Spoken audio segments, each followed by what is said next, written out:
Welcome back to another episode of Crosstalk. My name is Ayek, and I'm here with my wonderful friends Tiwa, Nosa, and Ebuka. Today we're talking about kingdom love. So, is there such a thing as the one? And if so, what does the one look like? So we have some people who have experienced the one in our presence today. So should we go like this?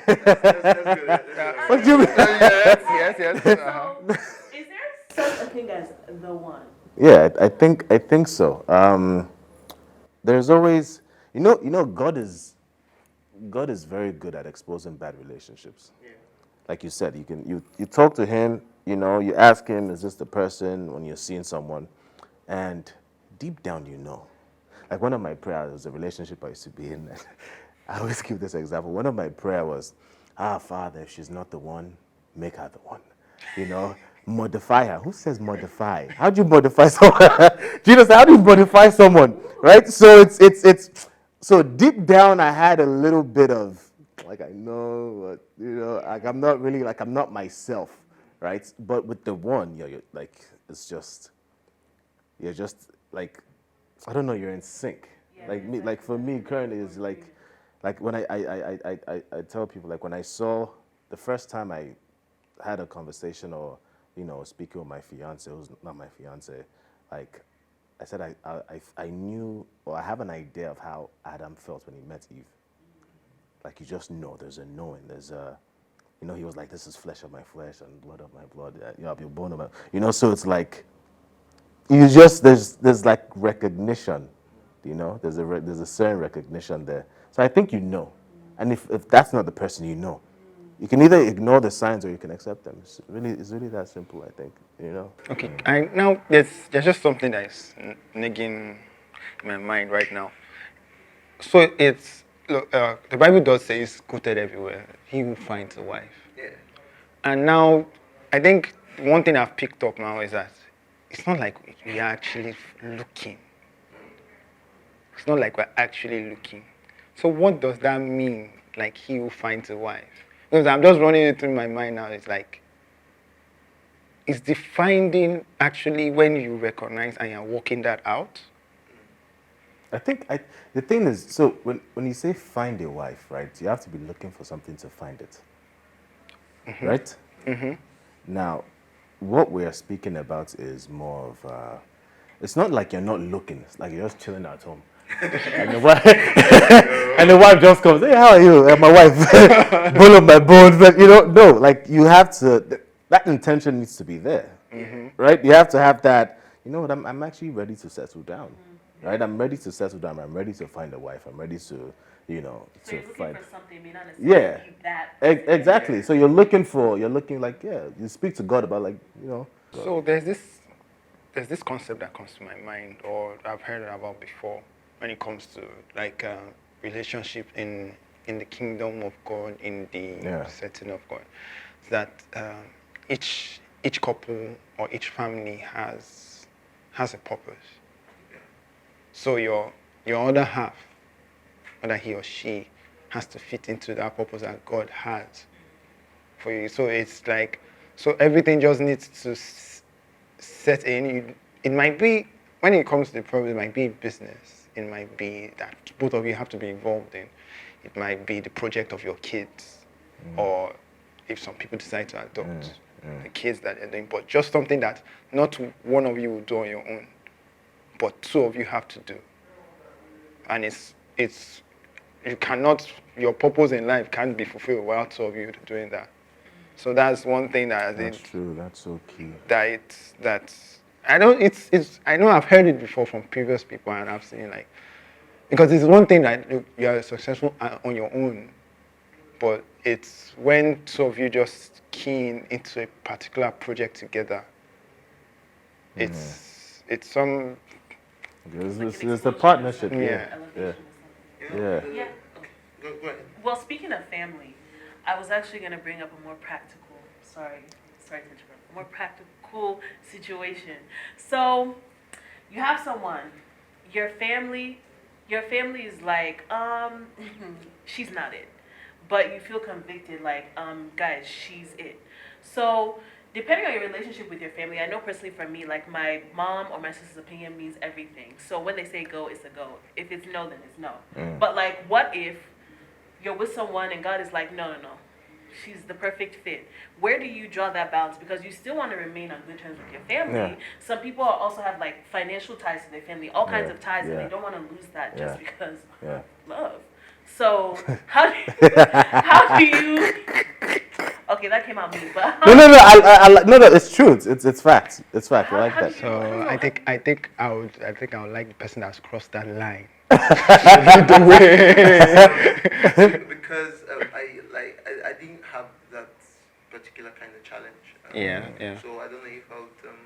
So is this something I like think, this is a to be very honest, like, restrictive- if put myself in that situation, right? It's more of, I love my family and I respect their opinions because I believe everything they do is out of love, right? But if God has shown me something and my family is not aligned with that, we'll just need to come to agreement somehow. And I believe God will work it out, right? He's not a God of confusion. I just tell you this is the one, knowing that your family, like Pharaoh, God hardened their hearts. Do you understand, against you? But for me, I always go with God's decision. Like I said, like, this is marriage, because it's a lifetime. Yeah. Do you understand?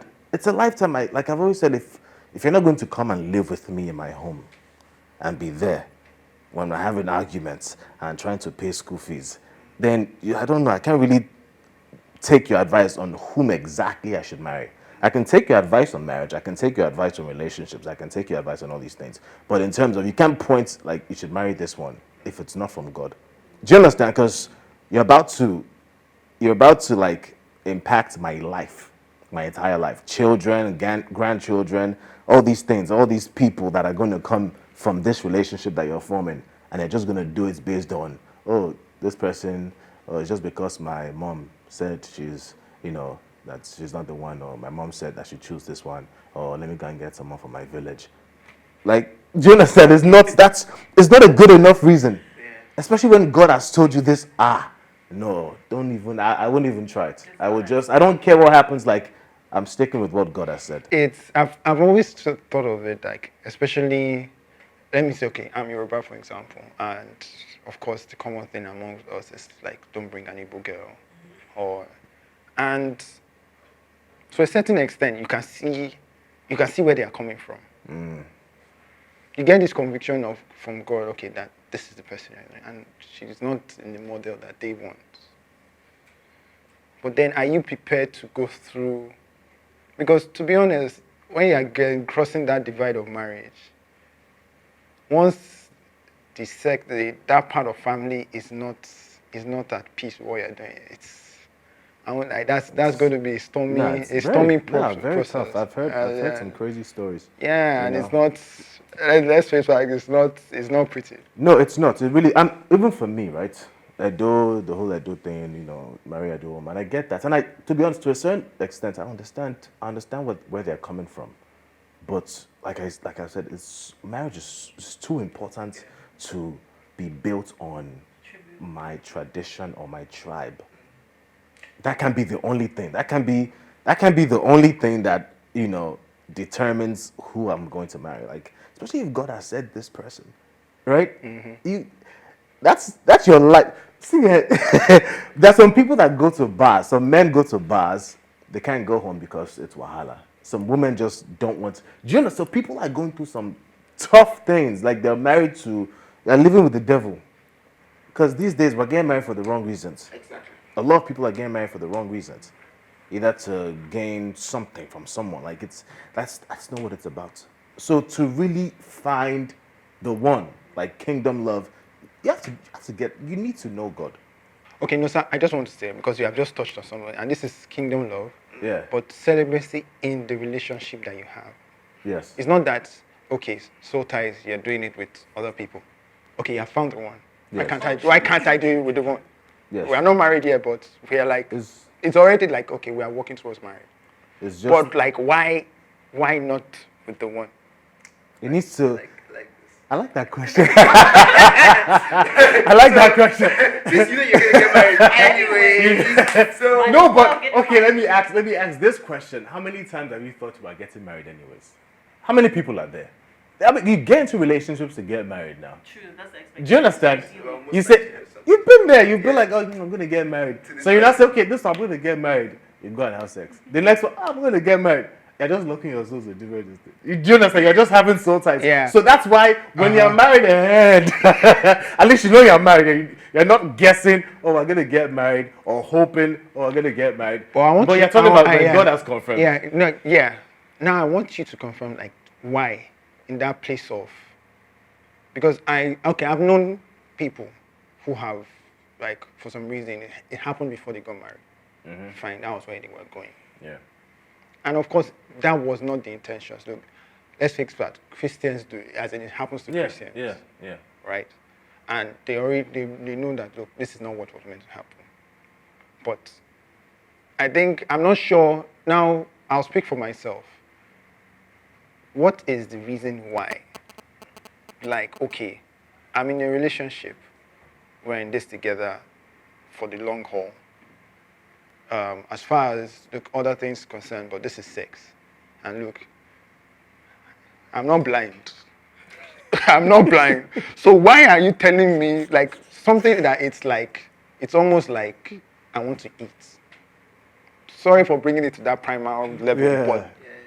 but you are now telling me to to just lock up. Why? Especially When you know that this is like, okay, fine. You have already said that it's going to be, you don't know who and who.